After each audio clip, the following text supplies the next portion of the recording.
आवाज की दुनिया के दोस्तों, गानों के अनजाने अफसाने। दोस्तों, आपने मेरे इस प्रयास को जो सराहा है, उसके लिए बहुत बहुत शुक्रिया, आभार। हाँ, कुछ श्रोताओं ने इसके छोटे होने और कुछ ने ओरिजिनल गाने न बजाने की शिकायत की है। इस बारे में मुझे सिर्फ ये कहना है कि गाने कॉपीराइट की वजह से शामिल नहीं कर सकता। और हाँ, इसके लघुपन पर ना जाकर इसकी विशाल धरोहर पर जाइए। गानों के अनजाने अफसाने का आज प्रस्तुत है पांचवा अफसाना। वो गाना जो बन गया फिल्म इतिहास की अनमोल धरोहर। फिल्म मुगले आजम को रिलीज हुए 60 साल से ऊपर हो गए हैं, लेकिन आज भी इसकी भव्यता, संगीत सिने प्रेमियों के दिलों पर राज कर रहा है।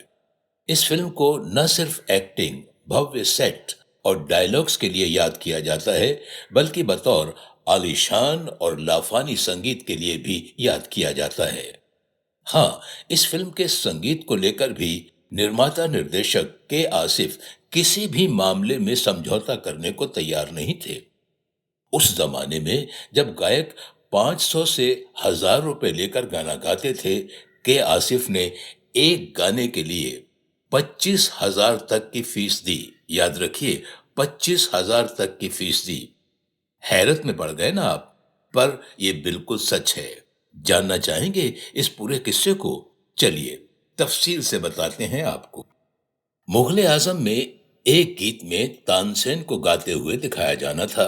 के आसिफ तानसेन की आवाज के लिए क्लासिकल सिंगर उस्ताद बड़े गुलाम अली खां को लेना चाहते थे। आसिफ ने अपनी इस इच्छा को संगीतकार नौशाद को बताया। नौशाद साहब ने कहा कि बड़े गुलाम अली खां गानों में गाने के सख्त खिलाफ हैं। आसिफ नहीं माने और जिद कर बैठे कि यह गाना तो बड़े गुलाम अली खां ही गाएंगे। संगीतकार नौशाद ने कई बार बड़े गुलाम अली खां को मनाने की कोशिश की, लेकिन कामयाबी नहीं मिली। एक दिन आसिफ खुद नौशाद के साथ बड़े गुलाम अली खां से मिलने उनके घर पहुंच गए। आसिफ ने बड़े गुलाम अली खां से कहा कि यह गाना तो आपको गाना ही पड़ेगा। बड़े गुलाम अली खां को सिगरेट पीने वालों से सख्त नफरत थी। वहीं के आसिफ लगातार लगातार सिगरेट पर सिगरेट फूके जा रहे थे। जिससे बड़े गुलाम अली खां को गुस्सा आ रहा था। ऊपर से फिल्म में गाने, और वो भी 3 मिनट में शास्त्रीय गायन को लेकर वो पहले से ही बिदके हुए थे। आसिफ के हाथ की सिगरेट से उनका पारा एकदम चढ़ता जा रहा था। तिल मिलाए बड़े गुलाम अली खान ने कहा, आप अगर इस गाने के 25,000 भी देंगे तो भी न गाएंगे। जवाब में के आसिफ ने कहा, ठीक है, फिर तो मैं इस गाने के लिए आपको 25,001 रुपए देता हूं। अब तो इनकार नहीं करेंगे ना? आसिफ के इस डेडिकेशन को देखने के बाद बड़े गुलाम अली खां को हां करना पड़ गया, और इस तरह से फिल्म में उनका गाना तय हो गया। आसिफ ने कहा, बड़े गुलाम अली साहब, आप बेशकीमती हैं, यह लीजिए 10,000 रुपए एडवांस। गाने की बात फाइनल होने के बाद उस्ताद बड़े गुलाम अली खां ने दोनों से विदा ली।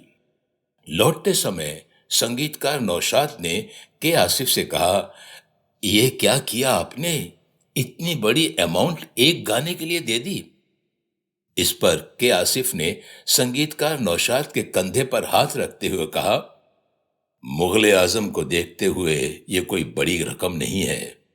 मुगले आजम जैसी फिल्में बार बार नहीं बना करती। अब जानिए इस गाने की रिकॉर्डिंग कैसे हुई। खान साहब को दीगर गायकों की तरह स्टूडियो के माइक के सामने खड़े होकर गाने की आदत नहीं थी, इसलिए रिकॉर्डिंग स्टूडियो को बैठक में तब्दील कर दिया गया। खान साहब ने गमक के साथ गाना शुरू किया, पर आसिफ को थोड़े कोमल स्वर की तलाश थी। उन्होंने जब ये बात कही तो खान साहब ने फरमाया कि उन्हें फिल्म का वो सीन दिखाया जाए, तभी वो अनुकूल भाव ला पाएंगे। खान साहब को फिल्म में सलीम और अनारकली के बीच हो रहे प्रणय सीन को दिखाया गया और उन्हें समझाया गया कि जो गाना उन्हें गाना है वो इसी सीन के बैकग्राउंड में बजना है। बहरहाल बड़े गुलाम अली खां सीन को देखकर मधुबाला के सौंदर्य पर कुछ ऐसे फिदा हुए कि राग सोहनी में प्रेम जोगन को उन्होंने ऐसा डूब कर गाया कि इस गीत को इतिहास की एक धरोहर के रूप में स्थापित कर दिया। इससे उत्साहित होकर आसिफ और नौशाद साहब ने पुनः 25,000 रुपए के मेहनताने पर उनसे शास्त्रीय शैली में राग रागेश्वरी पर आधारित बधाई गीत शुभ दिन आयो राज दुलारा भी गवाया। ये रचना इतनी लाजवाब बनी थी कि न केवल फिल्म के नृत्य निर्देशक लच्छू महाराज ही भाव विभोर हो गए, बल्कि इस गीत के फिल्मांकन के समय उस समय मुंबई में रह रहे माफ कीजिए उस समय बंबई में रह रहे पाकिस्तान के भूतपूर्व प्रधानमंत्री जुल्फिकार अली भुट्टो भी मधुबाला के सौंदर्य से खिंचे हुए हर रोज सेट पर मौजूद रहने लगे थे। है न ताज्जुब की बात।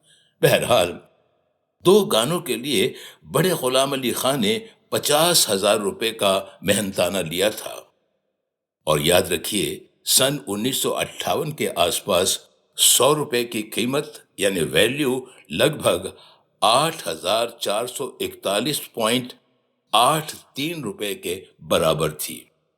तो ये रहा आज के गानों में से एक गाने का अनजाना अफसाना। उम्मीद है आपको पसंद आया होगा। बहुत बहुत शुक्रिया। इसे लाइक सब्सक्राइब जरूर करें। धन्यवाद।